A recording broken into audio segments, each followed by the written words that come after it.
everyone. Thank you for joining the SecurIQ 3.00.2 webinar. This is Ashley Tusignot. I'm the Senior Product Manager for Software House, everything software related, or everything Secure. I'm here today with my counterpart, Nathan. Nathan, you want to give a quick hello? Hi, everybody. Nathan Qualls here, Senior Product Manager for Video Software Solutions. Nathan's battling a cold, so thank you for joining. We also have Jerry Pittman. Jerry Pittman is our security intelligence guru. Jerry, what's your actual title? I am a senior product manager for security intelligence and some other applications we are currently involved in. So glad to be here. Thank you. Awesome. So they're going to help with any questions you guys have. Just general housekeeping, this is recorded. We will have a link to both the deck and this recording after. We do like to post them on our Tyco Learn that has all of the different video content that we produce, so including how-to videos for all of the 3.02 new features that we're going to be introducing today. I'm going to take us through a quick overview of everything that's new to this release, a deep dive into security intelligence. This is the latest and greatest that we are introducing into the SecurIQ dashboard. A little bit into SecurIQ server, so that is the back end, all of the engineering efforts for the architecture of our server. And then we're going to go over some general software housekeeping and a quick sneak peek of what's coming out later this spring. I'll make sure to leave some time for a demo and get to questions and answers at the end. So if you do have a question, enter it into the question box, and Nathan and Jerry are going to help us take a look at those as we go. Right.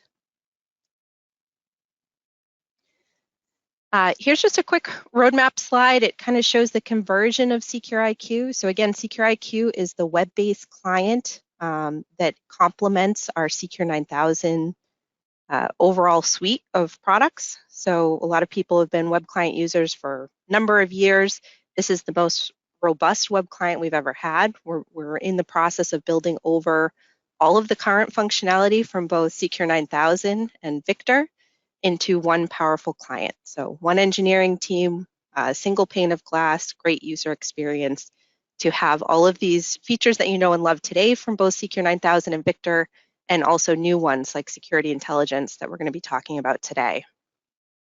This just gives you a quick rundown of all of the releases we've had so far. We started on the day-to-day personnel administration side, then we incorporated event management, different ways to process those incoming alarms. And then we moved over last year into our video and application layouts and processing analytic searches and everything right within SecurIQ. So we're going to focus mainly today on 3.02. For anybody wondering, this is still a 3.0 core rev. It is equivalent to Service Pack 2 of 3.0. So it's not a major upgrade process. It's just equivalent to a Service Pack. Here's just a quick reminder of all of the different components that are included in the Secure suite. So you have your Secure 9000 monitoring. You can continue utilizing that today. This includes both the administration workstation and secure monitoring. SecurIQ, again, is the web client. This is where we're bringing in a lot of the main elements that you have today in secure administration and monitoring into one convenient client. So in the future, when everything migrates to SecurIQ, you'll only need that one platform. You won't have to toggle between monitoring and administration. This also houses the security intelligence suite that we're going to be introducing today for better event prioritization of alarms and spatial awareness of where people are. Secure Portal is a separate offering. It has the same look and feel as SecurIQ. We work with the same design team to make that experience have things, easy searchability. You have dark mode themes, but this houses the access management workflow and visitor management options that are license options as part of Secure. And then some other items here, we do have a Secure Go reader that's available. There's an integration built in. It's done internally here. And we have our Secure 9000 badging suite, SecurID.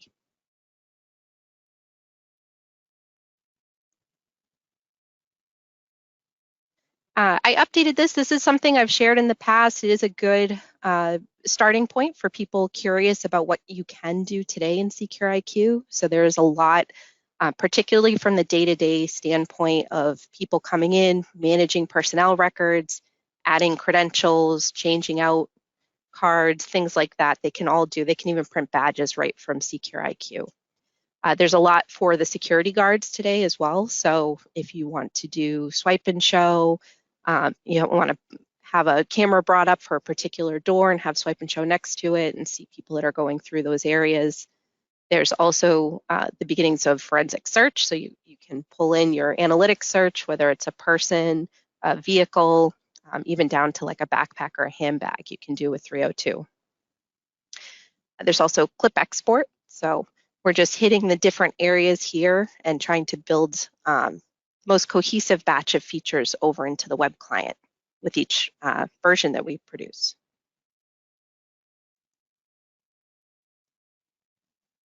So here is 3.00.2. We did just release earlier this month.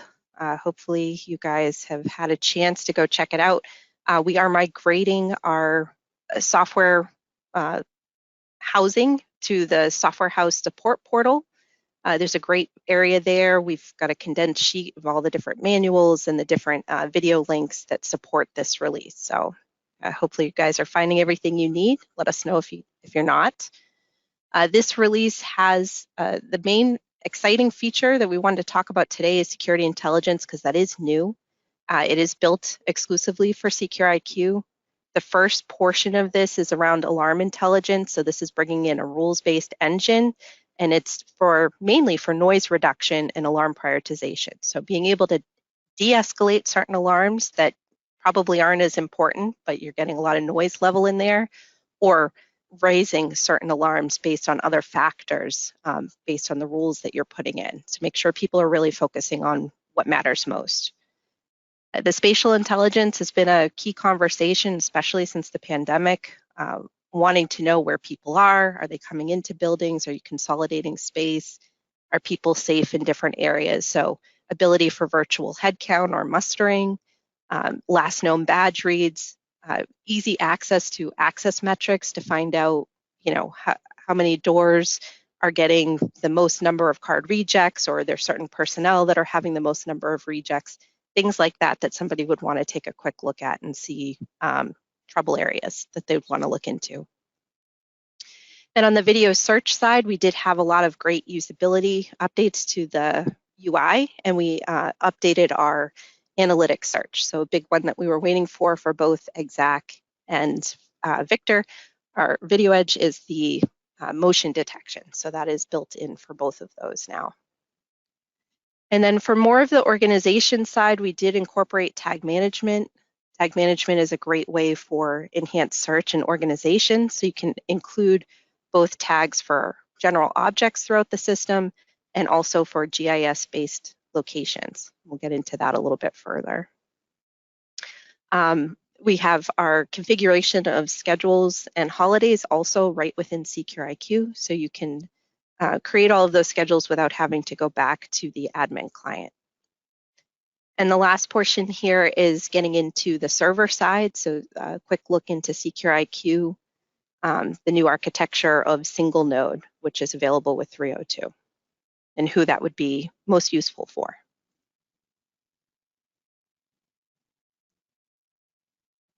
Okay, so I'm going to jump into security intelligence. You can see a sneak peek of the screens there.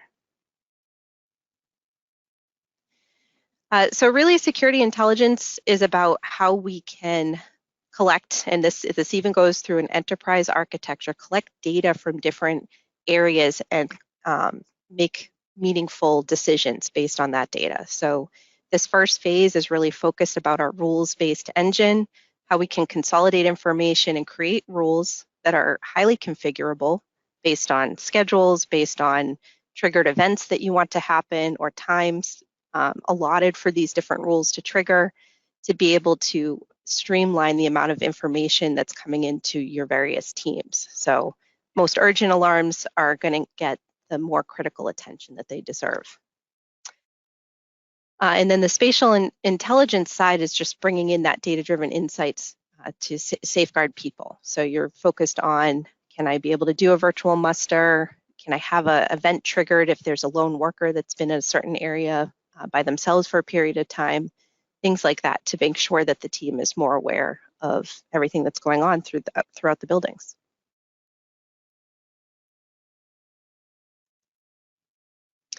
Here's a quick screenshot of the rule engine that you can configure in SecurIQ. So it is tailored. We have some quick hot links here, so I'll show you a quick rundown of what this looks like in our demo. But we try to help fill in. So there's different categories. So if you're looking for alarm reduction, something like, multiple doors being forced in the same location, that's a door event and a frequency that you would want to choose, like your door event and frequency timer to make sure that you're creating a rule based on that.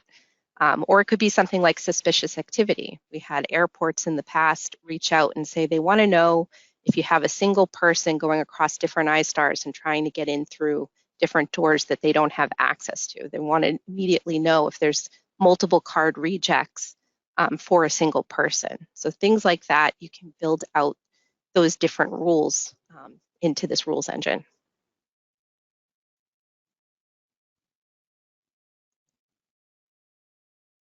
A couple examples that I like to highlight for both escalation and de-escalation. So a proper one for de-escalation is you might have a lot of door forced alarms, but it could be based on people are just kind of pulling the handle before they've badged in correctly. So in this particular case, you could have a rule set up that as long as you're getting a valid badge read or a valid admit within a minute of somebody getting a door forced open trigger, then you can de-escalate that alarm based by whatever your event priority reduction is. You can even set it up to auto acknowledge depending on time of day. So maybe in the middle of the day, if you have a door forced alarm, it's not as crucial as if it came in the middle of the night. So very granular that you can choose that. Same with escalations as well. So you can choose the event priority that you want to increase those types of alarms. And this is how it comes in. So there is a dynamic risk score that's built. It's a color-coded system that's adjusting your alarm prioritization. So here's a snapshot of your event viewer. This is a standard list view. And you have your priorities that don't change. Those are your event priorities that you configure between 1 and 200. And then your new baseline would show up in the risk score, which is in the far right column. So it is using your standard event priority as the baseline, and then it's going to adjust based on the rules that you set here. So it's a great way for your team to be able to filter based on the risk of the alarms that are coming in too, and not just the initial event priority.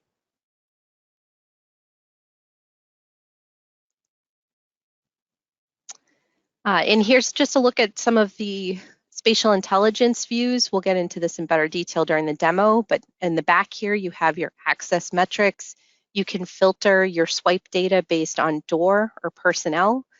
There's great reporting abilities as well, so you can download a quick PDF. It will include personnel images.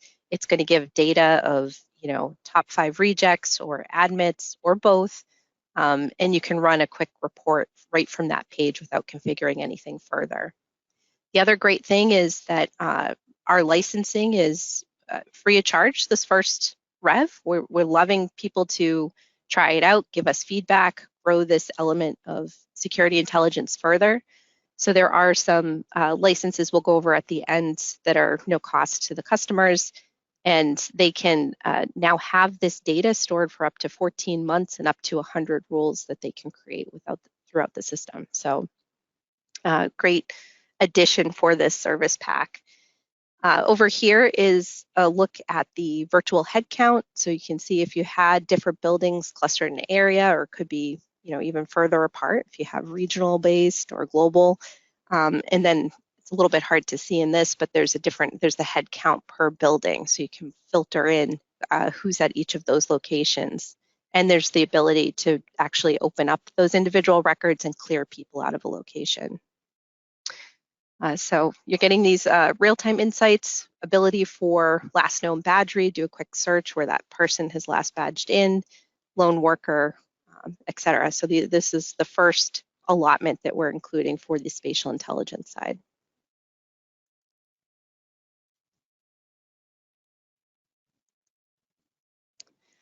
Okay, we're going to pivot over to the SecurIQ video search enhancements. So we did include a bunch in 301 where you could, choose a person that you're looking for, a car, motorcycle, bus. I think there's 6 different options that you could select from. We've scaled that down, so now you have some of the smaller options too. You have backpack, handbag, suitcase, or shopping cart. There's also a bunch of new AI-based search options, so abandoned or removed, direction, motion detection was a big one people were waiting for, and the motion detection is also available for Exact.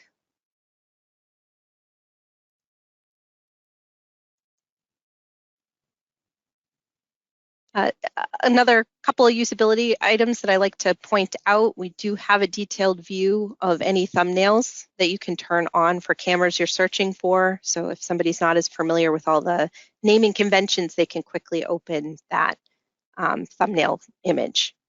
There's also live hitboxes that are color coded. So here you have a picture of one of our Belfast parking lots, and you can see that the different cars, it's pretty accurate for showing, excuse me, blue cars or red cars, black cars, etc.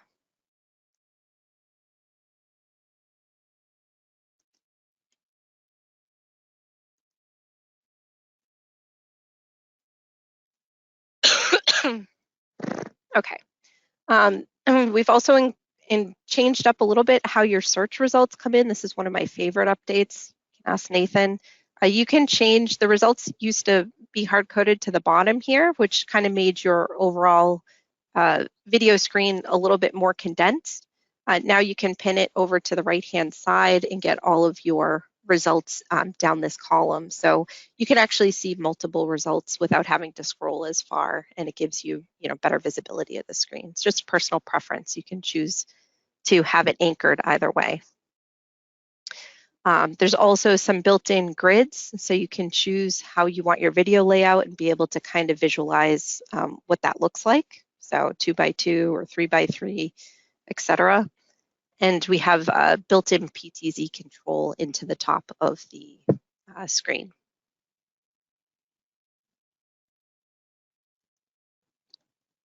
Do we have any questions so far, Nathan? I probably should have paused after the security intelligence section.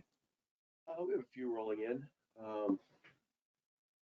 I think one that's pertinent to the alarm intelligence or security intelligence is how can somebody best prepare to take advantage of that? If, say, you're running on version 2.9 today, what's the upgrade path to get to security intelligence? Oh, that's a great question. So we do support 2 revs jumps. So if you're on 2.9, you would just go to 3.0, which is the base, and you would add Service Pack 2, and that would include anything that we added in Service Pack 1 as well. So it'd be like one jump to 3.0 and then a Service Pack patch to 3.02. Any others?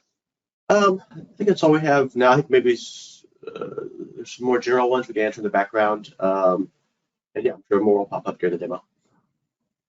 Okay, awesome. All right, so here's a quick look at tag management.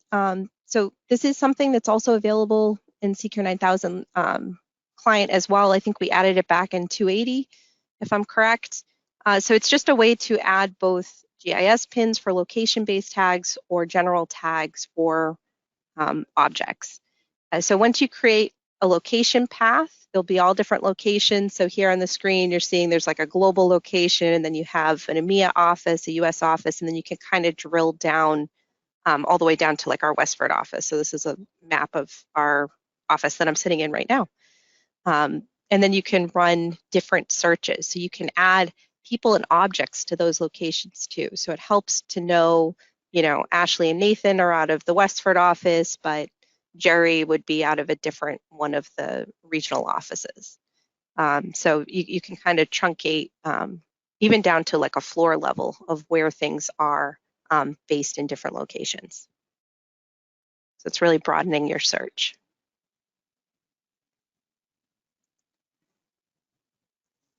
And here is the look at the schedules and holidays.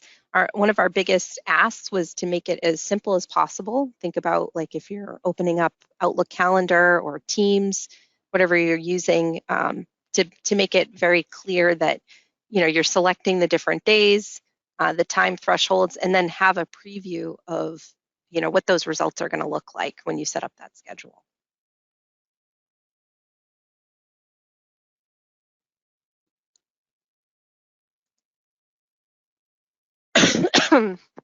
So we're going to get into a little bit of the back end now. So SecurIQ server, this is a huge undertaking. So completely different group of engineers that are working on the SecurIQ server side.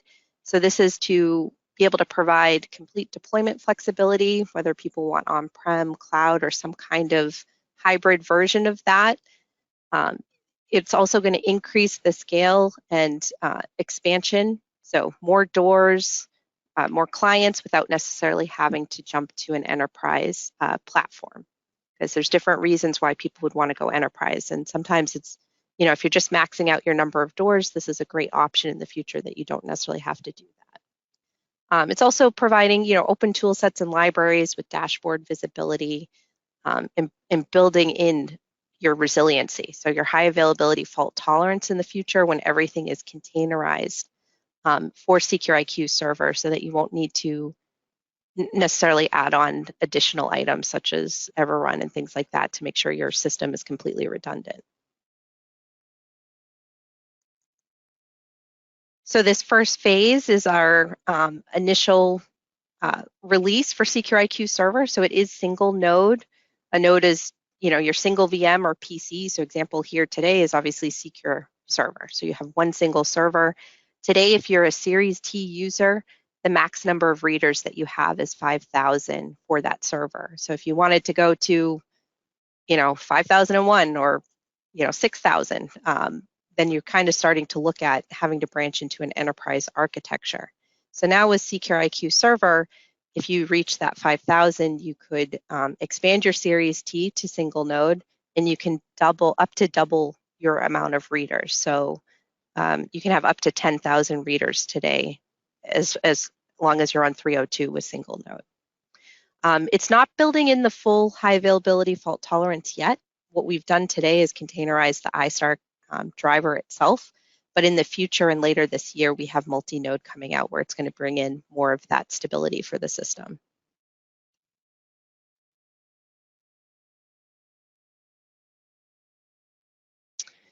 Here's some of the general housekeeping I wanted to get into before the new licenses. So we did include Ping Identity as one of our two-factor authentication providers. So today, hopefully you guys have seen in the past, we had worked with Duo Security previously. They have an option. So basically you don't need to switch any of the hardware at your doors or your credentials. You would badge in with your normal card today. And if you enabled the two-factor authentication license for your system, it could be by door or group of doors, and it can even be based on a schedule, it will send a push notification to the person that badged in on their phone and have them approve going through that door as a second factor authentication to get inside. So it's a really flexible option, especially for people that want that extra layer. Maybe it's on server doors or exterior doors at certain times a day. And Ping Identity is one of those providers that we were getting a lot of requests for that is very cost effective for the customer base. So the data sheet's been updated with both of those. We also increased our I/O support. So in our price book today, you do have our system series values. This is also located on the data sheets.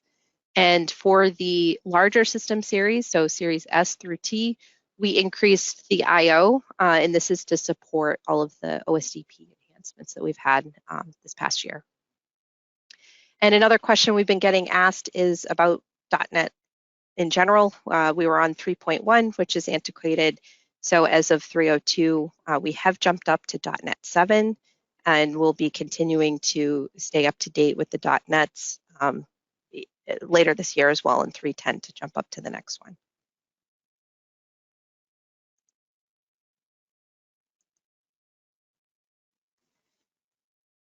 Here's just a quick snapshot of the new licensing for 3.02. You'll see it both in the new product announcement, and we also had it added for the February price book coming out.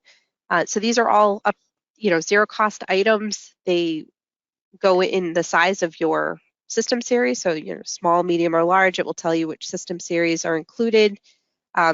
Again, we're encouraging as many people as possible to try it out. We're very excited about it. Jerry has a pretty substantial roadmap of other feature sets and visualizations coming into this element of SecurIQ. So love to hear the feedback. The bottom here is related to the single node. So again, this top one is free of charge, just enabling the reader, and then there's some expansion packs below that will, you work with your integrator on proper pricing for those.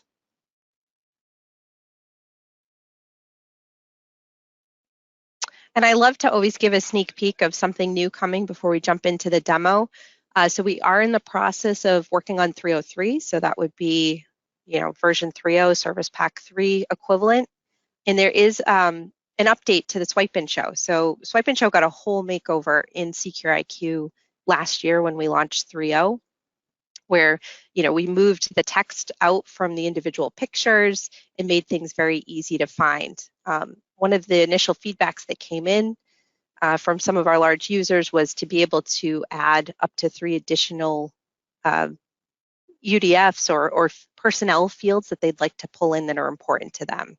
Could be badge expiration, could be license number, they're going to check IDs coming in, etc. So you do have the ability coming in 3.03 to be able to select these additional bubbles of information coming through on the Swipe and Show. The other big thing that's coming is Greg Hollenbach, our hardware senior product manager, has been busy with the RM4Es. So there's new functionality coming for those. And we have a whole suite of new I/O modules, and a good number of them are going to be ready. So 3.03 is tracking for mid-spring, I'd say like late March right now. Okay, I'm going to jump into the demo portion. Can you guys see the SecurIQ screen? That's good. Okay, good, perfect. So quick usability, I'd just like to point out in case it's your first time seeing, I have this control panel where I'm logged in. I can switch to dark mode themes easily. I can change the language right from here. So we support, there's like 19 different languages. And it would, even change the orientation depending on where I'm going. So a lot of great customized settings right when I jump in. Stay in light mode for now. So from the configuration side, we'll start there. We have a couple of new areas. So here is the rules-based engine for security intelligence. So this is where I can create my rules. I started off, I created a door forced alarm and a lone worker rule. But let's just go in, and I just want to show you how easy it is to set one of these up. So you say create new, you can give it a name and a description.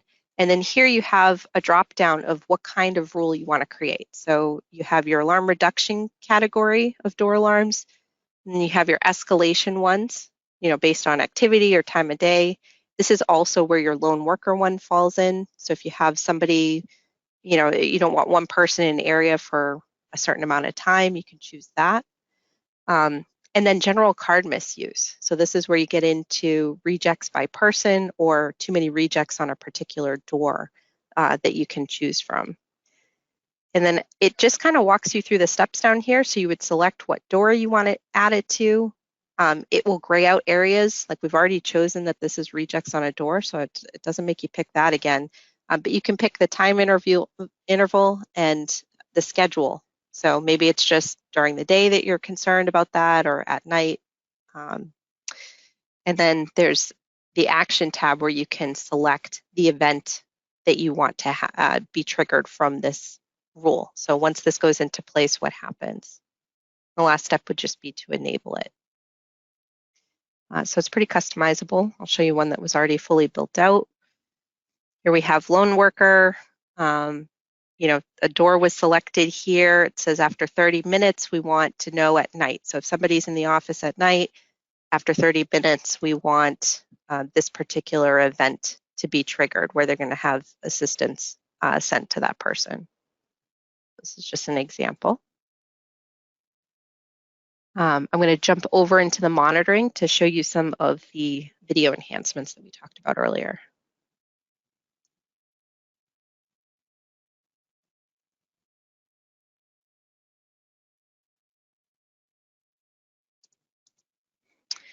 All right, so here is the new detailed view. So it pulls up a quick look at my cameras if I couldn't remember the name of them. I could drag and drop them in. From this screen, I can also jump right into a video search. I don't have to change my layout. In here, this is where you can choose between all the different search options. So motion is one of the newer ones, so we'll select that. Then it's going to ask what camera am I running the motion detection search for. So I'm going to say demo 2. We'll do in the last, we'll pick in the last hour. So over here, my results are populating, and it will give me a quick thumbnail of what those look like. So we'll choose this one. So it's picking up the motion of the camera going by for each of these. So this is like right outside where Nathan and I sit in the office. We can see all the cars coming in. I think we've caught your car before, right, Nathan? So. Yep. No sneaking around. Getting back into some of the monitoring on the security intelligence side. So I'll pull up our lone worker. Oops, I'm sorry. Last known bad trade. Losing my mind.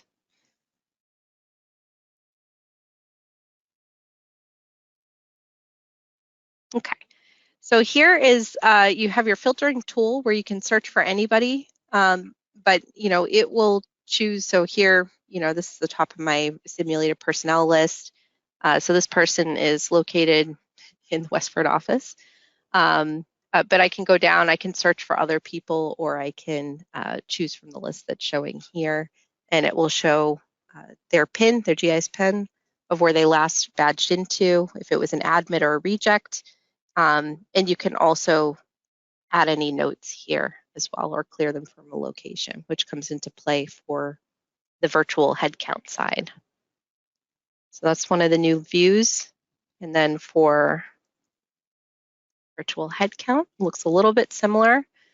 You can even create a layout where you have multiple headcounts. So you could have like a 2x2 and have different locations with the headcounts for each location.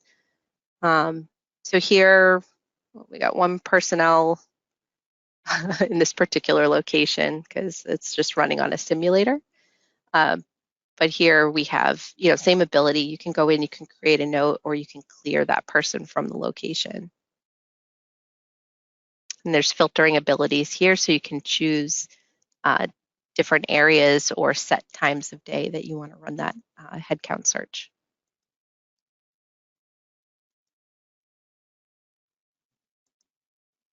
And the other portion here is the Access Metrics dashboard. So this is going to populate information. It goes up to 14 months that it will store it, as long as you get one of those licenses.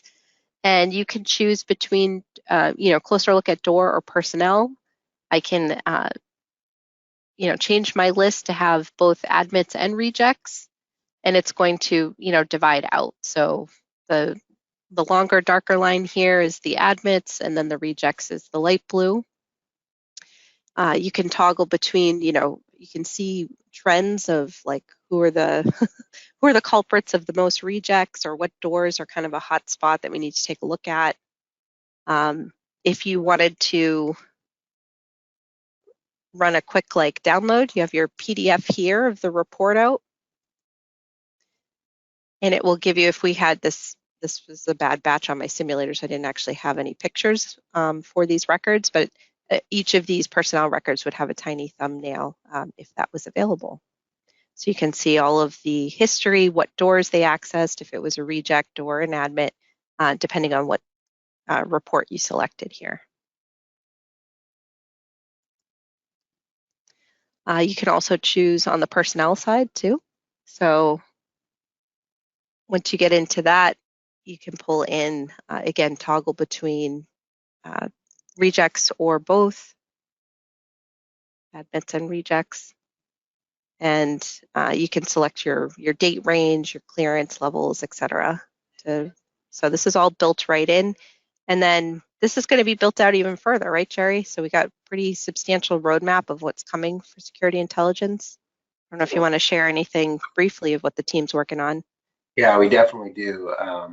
You know, specifically, you know, around security intelligence, we have 4 pillars of intelligence, if you will. And alarm intelligence is really our first dive into this area where we're leveraging all this information that's coming into, you know, the connected space, really, if you will. So, and then, you know, spatial intelligence will continue to build that out and provide some other additional use cases around occupancy and stuff like that. But then we get into further use cases around, you know, other data sets such as external data sets,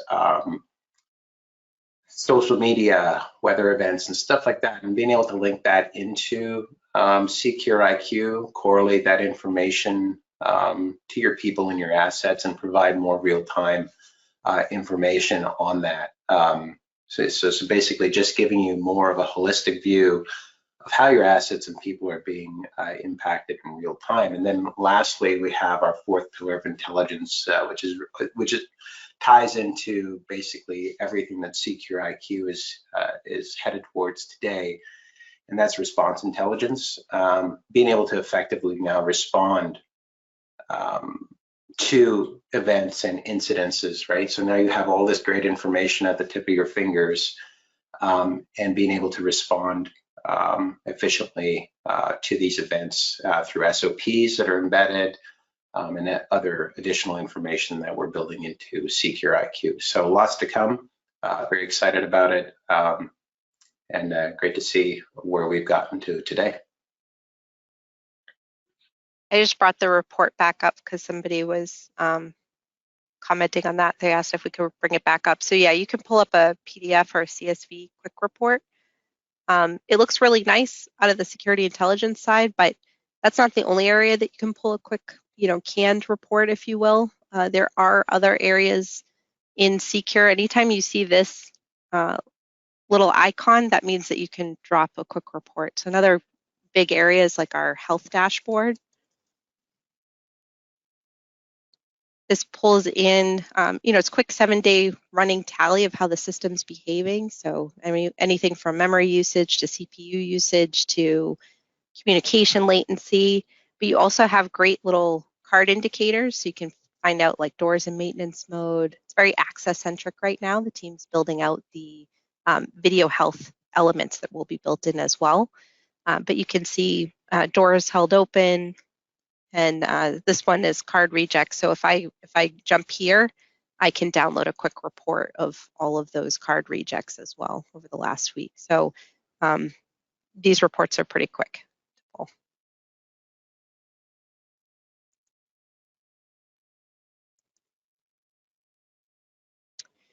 The other area I wanted to show you was in configuration. We do have the tag management. So that's this little icon at the side here. There's a different setup. So I did play around yesterday just to have something to show you guys, but you know, I set up a New York section here. So this is the top path. And then you have child ones below it.